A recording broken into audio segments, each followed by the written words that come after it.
It was a Friday night in late September, and I found myself on Route 66, that stretch of road that always seemed timeless. My best friend Kyle and I had decided to take a late drive out of the city, mostly to escape the overwhelming monotony of our jobs. Route 66 seemed like the perfect escape. It had this nostalgic, almost mythical quality to it. My grandfather used to talk about it all the time, about how he and my grandmother drove down the same road during their honeymoon back in the 60s. It was a symbol of freedom for them, and I guess in some way, I wanted to feel that same sense of adventure, to feel connected to a part of my family's past. We figured a drive along that iconic stretch of road might help us clear our heads, give us a taste of freedom, and maybe even let us pretend for a while that we were on one of those road trips we always talked about, but never had the chance to take. I worked in customer support for an insurance company, and Kyle was stuck in retail, both of us feeling drained from dealing with endless complaints and rude customers. We were both burnt out, tired of the same conversations with customers who never seemed to appreciate anything.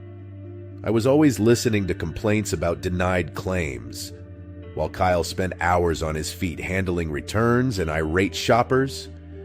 The air conditioning in my Toyota Corolla blew in soft bursts, and the faint sound of the weekend's latest hit played in the background, but it wasn't enough to lift our spirits. We both scrolled through our social feeds whenever we lost signal, muttering complaints about the lack of data coverage, while also sharing memes and talking about all the things we wished we could do instead of work, like taking that long road trip across the country, or even quitting our jobs to start a food truck business we joked about for years. It was always something a little crazy, a little impossible, but it made us feel better to dream about it. The only thing to really keep us company were the lights from passing trucks, our collective boredom, and the occasional chirp of a notification when we hit a signal patch. We hadn't planned anything special for the night. It was just supposed to be a quick drive, maybe stop at a diner, and then head back home around 11 p.m.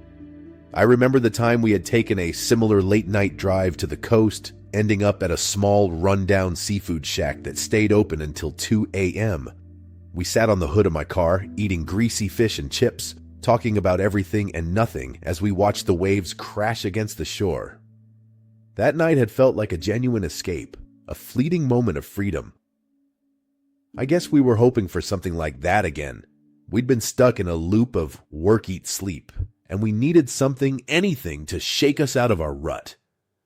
The city lights of Albuquerque had long disappeared behind us, replaced by the emptiness of the desert landscape. Kyle kept making jokes about how we were probably going to get abducted by aliens, his laughter hiding the underlying stress we both felt from our mundane lives. He kept fidgeting with his phone, his fingers tapping nervously against the screen, and his smile seemed just a bit too forced, like he was trying to convince himself everything was fine. He even pulled up an old conspiracy theory video on YouTube about UFO sightings on Route 66, making exaggerated comments to lighten the mood. We laughed, but there was an edge to it. We both knew we were desperate for any sort of change, even if it was something as crazy as an alien encounter. We talked about taking a road trip across the country one day, hitting up every weird roadside attraction, but it always felt like a pipe dream. Something we'd never actually have the time or money to do. Then it happened. In the distance, Kyle spotted a figure on the side of the road. "Hey, slow down," he said, squinting into the darkness. "Is that someone walking?" We hadn't planned anything special for the night. It was just supposed to be a quick drive, maybe stop at a diner and then head back home.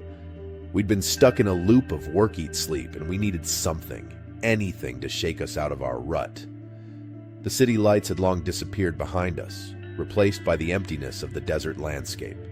Kyle kept making jokes about how we were probably going to get abducted by aliens, his laughter hiding the underlying stress we both felt from our mundane lives. Then it happened. In the distance, Kyle spotted a figure on the side of the road. "Hey, slow down," he said, squinting into the darkness. "Is that someone walking?" I slowed down the car, letting the beams of the headlights fall on what could only be described as a woman.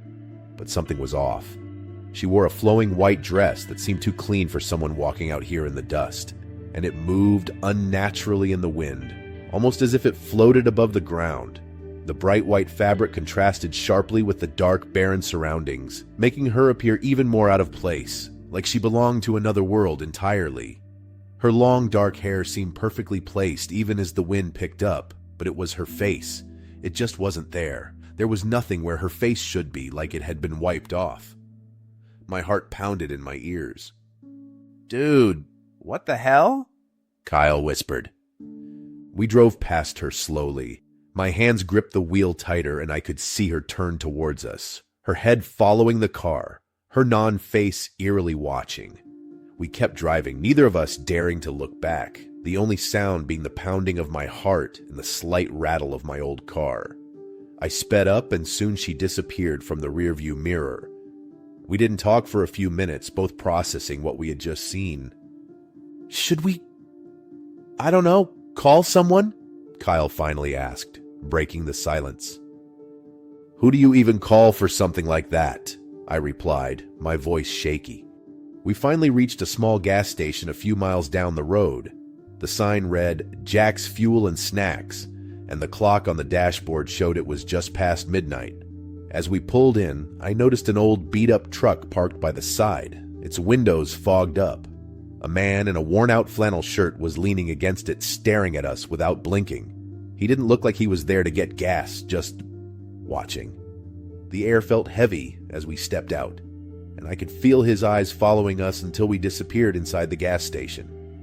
It was one of those old, independent places that still had a flickering neon sign advertising gas and snacks. Kyle and I exchanged a look and decided to pull in. We needed to take a breather, maybe convince ourselves that what we saw was just a trick of the shadows. The cashier, an older guy in his 50s, eyed us suspiciously as we walked in. He wore a faded Metallica shirt and had his eyes glued to a small TV behind the counter, some sitcom rerun playing on mute. "You boys look like you've seen a ghost," he said, not taking his eyes off the screen. "Something like that," I muttered, grabbing a couple of Red Bulls from the fridge. Kyle, always the more social of us, leaned against the counter. "Hey, you ever see anything weird out on Route 66? Like, I don't know, a woman walking alone?" The man finally looked at us, his expression shifting slightly. He paused, the register beeping as he scanned our drinks. "You saw her, didn't you? The woman with no face." My stomach dropped. "Wait, that's a real thing?" The cashier nodded slowly. "People say she's been out there for years. Decades, maybe. Always on the same stretch of road. No one knows who she is or where she came from. But those who see her, well, let's just say strange things start happening." Kyle scoffed nervously. "Like what?" The man shrugged, his eyes distant. "Cars breaking down, folks disappearing. Bad luck. My cousin saw her once. Week later, his house burned down. Could be coincidence, but out here, we don't take chances." He handed us our change, his eyes lingering on mine. "If I were you, I'd stay off this road for a while." We left the gas station in silence, the weight of the cashier's words settling between us. I glanced at my phone, hoping to distract myself with some social media nonsense, but there was no signal again. I groaned, tossing it into the cup holder. "Let's just get home," Kyle said, his voice unusually quiet. The drive back was tense. The darkness outside felt thicker, more oppressive, like it was pressing in on us. Every shadow seemed to move, and every flicker of the headlights made my heart skip a beat. About halfway home, the car began to sputter. The check engine light blinked on, and I felt the steering wheel grow heavy. "No, no, no," I muttered, trying to keep the car steady as it gradually lost power. I pulled over to the side of the road, the engine finally giving out with a sad metallic clunk. "You gotta be kidding me," Kyle said, panic lacing his words. He pulled out his phone, but judging by the frustrated sigh, he had no signal either. We sat there, the silence deafening, the only light coming from the dim glow of the dashboard. And then, in the distance, I saw her, the woman, standing at the edge of the road, her white dress glowing faintly in the moonlight. She was closer this time, her head tilted, as if she was listening, even without a face. "Dude, she's here," I whispered, my voice barely audible. Kyle turned slowly, his eyes widening as he saw her. "We need to get out of here! Now!"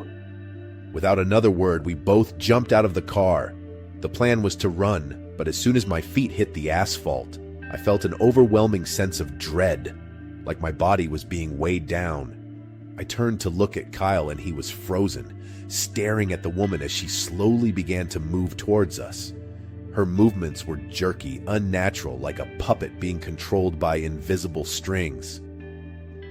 "Kyle!" I shouted, but he didn't respond.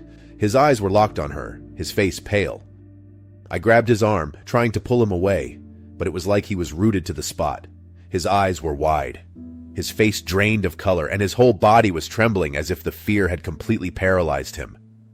The woman was getting closer, her faceless head still tilted, as if she was curious.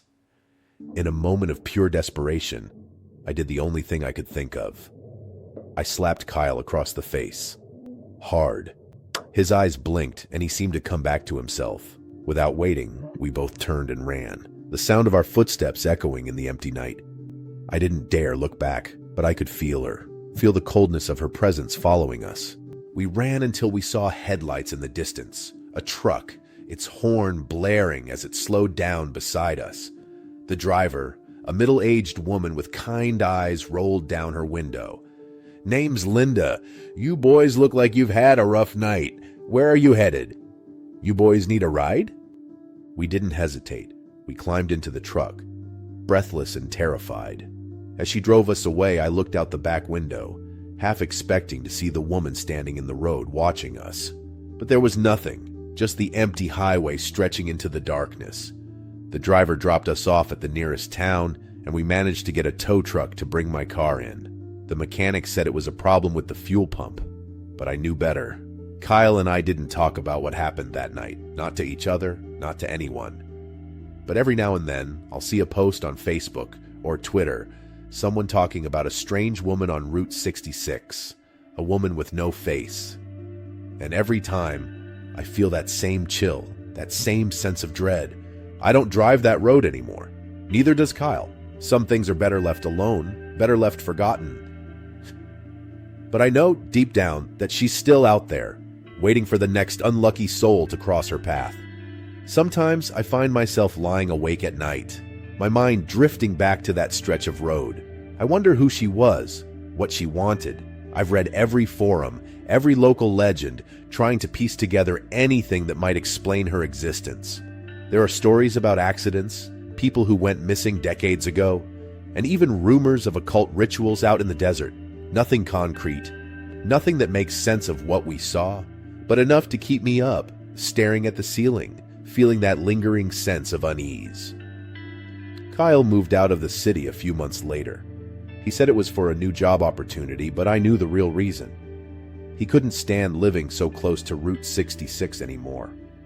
The fear lingered in him, like a shadow he couldn't shake. He stopped talking about late-night drives, and even our conversations became more strained, as if he wanted to leave everything connected to that night behind. It hurt to see our friendship change, but I understood. The experience had left a scar, one that neither of us could completely ignore no matter how hard we tried. He couldn't stand living so close to Route 66 anymore. I don't blame him. There's a part of me that wants to do the same, to put as much distance between myself and that road as possible. But no matter how far I go, I know I'll never be able to escape the memory of that faceless woman. She's a part of me now, a shadow that follows me in my dreams, always just out of reach, always watching. Even now, when I drive at night, I can't help but check the side of the road, half expecting to see her there, waiting. Sometimes I think I catch a glimpse of white in the darkness, and my heart stops, only to realize it's just a plastic bag caught in the wind or a trick of the light. But the fear never really goes away. It's always there, lurking in the back of my mind, a reminder that some things are beyond understanding, beyond reason. The faceless woman of Route 66 is real. I don't know what she is, or why she's there, but I know she's real. Some say she's the spirit of a woman who died in a car crash decades ago, her face disfigured beyond recognition. Others think she's tied to something darker, an old occult ritual gone wrong, leaving her spirit trapped along the road. Whatever the reason, the stories are always the same. Once you see her, she never really leaves you. And if you ever find yourself driving down that lonely stretch of road, late at night, and you see a figure in white standing by the side, don't stop. Don't slow down. Just keep driving and pray that she doesn't follow.